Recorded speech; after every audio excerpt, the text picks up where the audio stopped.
The stage is set, the curtain is drawn, and game number one opens up for the World's 2018 Grand Final between the LPL and the EULCS. You're going to see everyone drawing that line of scrimmage down the river now as pings start to come out from both sides. And I want to focus in on one theme here early on in the first game, and that is this river that we're looking at right now. The river is the highway that connects all three lanes on Summoner's Rift and has been the way to control the early game as far as jungler movements, using control wards to allow their supports to affect the other lanes. This has been something that fnatic especially used to help out Caps, even when Rookie got a 1 versus 1 lead. And while the importance of the river has always been there in League of Legends, it's even more important at level 1 now with those spotting wards to spot out jungle paths around Scuttlecrab that required camp early. So important they had the clear there is a bit of a hello from the Fnatic bot lane as they enter lane. Rekkles goes in, manages to proc that final shot there to grab the stun, now backing himself away. Lots of damage coming out from both squads here as nobody's pulling any punches. Really nice trade there as Fnatic found IG, and JackeyLove took an entire round of that Q passive, but even more trading. Balon about to be stunned up for a second time here. Does get himself back in time. Fnatic don't want to go too crazy here, but man, these guys are getting scrappy early. Broxa doing what we often see from junglers, making a trip down towards bottom side as soon as he grabs the red. Yeah, bottom lane has been very important. This has been a super common route, though. Junglers prioritizing red buff into Scuttlecrab. We've seen this over and over the entire tournament. And Broxa here on the Lee Sin will be able to get this vision, which is important considering how aggressively their bottom lane is pushing forward and trading in this lane. They need the extra security. Broxa actually played blue side Lee Sin in, I believe, the tiebreaker game right at the end of group stage against IG and put off a level 2 lane gank with red buff. So something this time that JackeyLove and co were ready for. Still nice trades on the bottom side for Fnatic. As Ning sees all the action bot side, can't really impact it for now. Gonna settle on level 3 and the Scuttlecrab. Yeah, it looks like we're seeing a little bit of vertical jungling here as both junglers head into the blue buffs of the opposition there. And doesn't look like they're going to be stopped anytime soon. Broxa needs to clear off this Gromp, and he'll find himself at level 3 as JackeyLove and Balon are on the back foot here, farming up in the bottom lane. And the man on your screen for Fnatic, Rekkles, has boasted some impressive stats so far this tournament, has died in only 7 out of the 14 games he's played. Half the time he is deathless. What a performance. He has had the least deaths per game of any AD carry at this tournament. And in this game as well, we also just saw, I want to point out something Hylissang did. His lane partner there, the Braum, put up the unbreakable wall to block damage, protecting the cannon minion and denying that gold to JackeyLove. Broxa on your screen, though, just comes back from enemy territory and will return to his side of the jungle. Adaptations on how to keep Broxa in check was something IG would definitely want after going 2-0 down the second half of the round robin in group stage, and largely due to Broxa outclassing Ning on the day. But also Hylissang, who was able to be a backup jungler on specifically the Braum and come to mid lane and impact lanes that were consistently won by Rookie. We talked about a lot in the pregame, how good a player Rookie is. Against Caps, another super hyped mid laner. He won lane 3 out of 3 games. He was able to exert huge pressure solo and draw so many resources. Any backup he can get from Ning and Baolan will be welcome respite for what should be a pretty tough matchup in mid, just in terms of how many resources Fnatic will send to shut him down.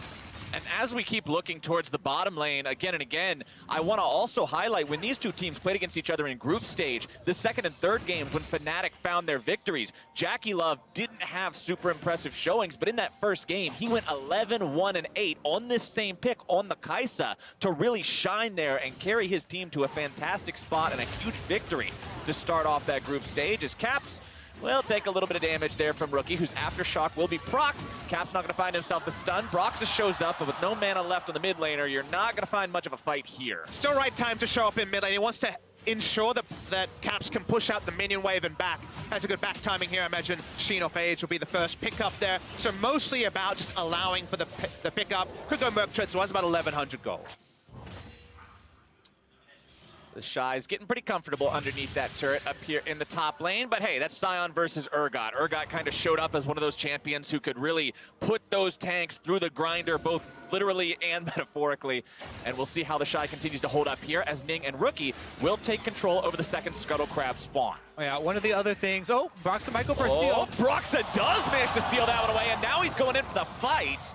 Backs himself away with nothing else to find, but that's a great thing to find. Just walking by, stealing the crab effortlessly. IG thought there would be no contest because actually Caps was clearing minions in the mid lane. But Hylissang walks up. He feels strong enough to actually go for the Scuttle contest. Picks it up kind of against the flow of play. Nice play there by Broxah. Yeah, he's able to move in. Another big thing that we mentioned leading up to this was the vision on Scuttle Crabs that you talked about. Big part of that is when you take one and you get vision of the other one, then you know exactly where the second is going to come up. And both of them very well aware there, jumping on. The only difference, really, that we have as far as meaningful play early on in this game, and this game has gone fairly differently than a lot of the analysts predicted as far as the solo lanes because of champion select. You know, so much more important bottom lane. But here's a teleport. TP coming in. Looks like they're trying to bait Caps into going in on this one. He will find the stun down on a Rookie, but now going to get himself away.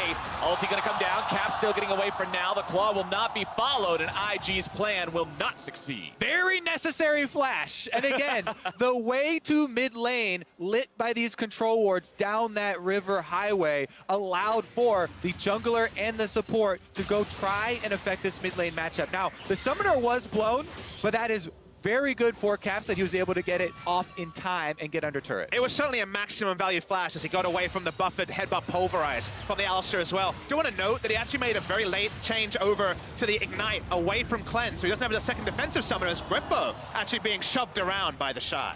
Whippo flashing away there from the ulti coming out from the Shy. Both of them very low on mana, but Whippo did not want to take any sort of a risk on Ning maybe being nearby to finish that one off. So Summoner Spell down means you may see IG look towards that top side as Broxah, with the ultimate available, will clear out some vision here from the river. And now Ning is level 6 with a 4.5 minute plan of getting a successful gank off on mid or top. Both solo lane summoners are down in a solo lane focused meta. That means Fnatic have to do a lot of dotting of I's and crossing of T's with vision.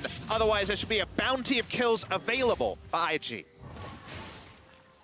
If plenty of kills show up, it'll be, of course, nice for Broxah, who is running the Dark Harvest on the Lee Sin, so we'll see how well he's able to farm that one up as the game goes on. Rookie going to be stunned up there underneath his turret, but not too worried about it. He'll just continue piling up that CS. He does have a slight lead over his opponent, but nothing crazy. And this is the game that viewers at home should know, whether you watch the entire tournament or if you're tuning in for just the final. These are the two teams with the most champion kills per minute in the entire tournament. So while we have no kills in the first 8 minutes, don't adjust your sets if we have a kill a minute action if things heat up. Yeah, in addition to that, in their respective regions, the LPL and the EU LCS, they also had the fastest game times and the most kills per minute for both of these teams heading here. So this game, you can tell, number one, opening up the World Championship, coming out and just kind of testing. Now, keep your fingers crossed though, Kobe. Caster Curse is a real thing. Let's not lead to that, Caster Curse. We want that bloodthirsty action. I would love to see a lot of action, and when IG played earlier in the tournament, when they were playing up against KT Rolster in the quarterfinals, we looked at them and they had slowed down their game pace a little bit, and that all had to do with going up against KT. As soon as we saw them back in going against G2 in the semifinals, they did not lose a single objective. They had the fastest best of 5 in the main event, and they were just bloodthirsty once again. So we'll see how well that plays out now as Fnatic set themselves up for maybe making a play here against the Shy, who does still have his flash. Ning will also shadow this lane, expecting something to potentially happen. Let's see if who's going to pull the trigger first kind of becomes the question here. The Shy down 1 level right now. See if he can maybe find that for himself and then begin the fight. Does hit the level 8. Whippo goes in. Broxah going to be seen now, moving back and forth between the brushes maybe. Instead, it's just Shy going back underneath the turret as Ning waits around on the tri-brush, gets himself away, doesn't want anything to do with this fight, recognizes there's got to be something going on. Definitely a lot of safety first stuff there from Ning, who could have taken an invitation to go in earlier, doesn't. Fnatic walking up to mid lane at the same time, just sniffing around Rookie. Trying to make this happen now. 3-man gank me, I will 3-man gank you back, but Fnatic will not find any success there. Yeah, and the bottom lane does have a slight CS lead there for Fnatic, but they need to get back down to the bottom lane to clean up that minion wave after they gank towards mid without losing anything. Looks like Reckless will be able to do it, and everything's safe and sound. Now this game, still no kills 10 minutes in, but the important thing I'm looking at right now, Rookie has his proto belt completed. This item as a first item costs significantly less than most other items will. Caps now going to be CC'd.